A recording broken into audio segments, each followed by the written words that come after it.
అంటే ఎలాగండి స్వామి ఎక్కడి గారిది? నుంచి మాట్లాడుతున్నారు? ఇది నేను తిరుపతి నుంచి అండి. ఓకే. ఈ నెంబర్కి మెసేజ్ చేయండి. మీ పేరు, మీరు ఉండే ఏరియా, నార్మల్ టెక్స్ట్ మెసేజ్ చేయండి.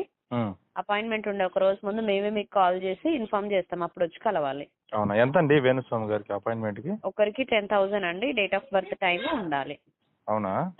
ఉమ్. 10,000 అండి? అవునండి. తగ్గించుకోరా అండి? తగ్గేదేమో. ఏం లేదండి. అవునా? ఓకే. ఆ, ఏమండి? హలో హలో, చెప్పండి.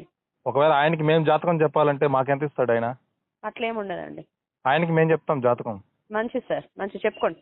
అదే చెప్తాను. మాకు ఫోన్ చేయకండి అలాంటప్పుడు. నాకు వాట్సాప్ చేయమని చెప్పండి వాడిని. అవసరం లేదు. నేను ఎందుకు చేస్తా భయ్? ఫోన్ చేసినావు. కాదు, వాడు చేయమని మర్యాదగా వాట్సాప్. మాట్లాడు. వాడికి నేను చెప్తా.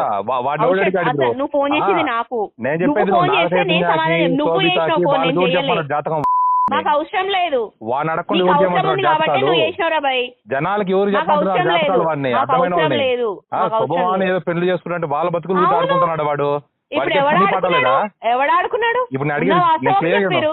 ఏం వాస్తవము? డిసప్పాయింట్ అవుతారు ఒక నెగిటివ్ విషయం చెప్తే అంటే. జరిగిందా లేదా? మరి మొన్న జగన్ గెలుస్తాడు పటాపంచులు ఓడిపోయింది ఒకటే మాట్లాడుకుంటున్నారు. మరి అంతకుముందు సమాచారం ఆలోచన విడిపోతారని చెప్పింది. జరిగిందా లేదా? నేను నీ జాతకం కూడా చెప్తున్నా. అతి త్వరలో నీ ఉద్యోగం ఊడిపోతుంది. నువ్వు నా జాతకం చెప్పిన వాళ్ళని అతి త్వరలో నీ ఉద్యోగం ఊడిపోబోతోంది వాడి దగ్గర. ఓ కంగ్రాచులేషన్స్, థ్యాంక్ యూ. ఇంకా దాంట్లో నువ్వు వస్తావా? వాడికి నేను జాతకం చెప్పేవాడిని. వాడు లాంటి వాళ్ళు చాలా మంది నేను చెప్పా జాతకం. అసలు నీకు తెలుస్తలేదు. జన్మలు వాడు లాంటి వాళ్ళు చాలా మంది నేను చెప్పా జాతకం.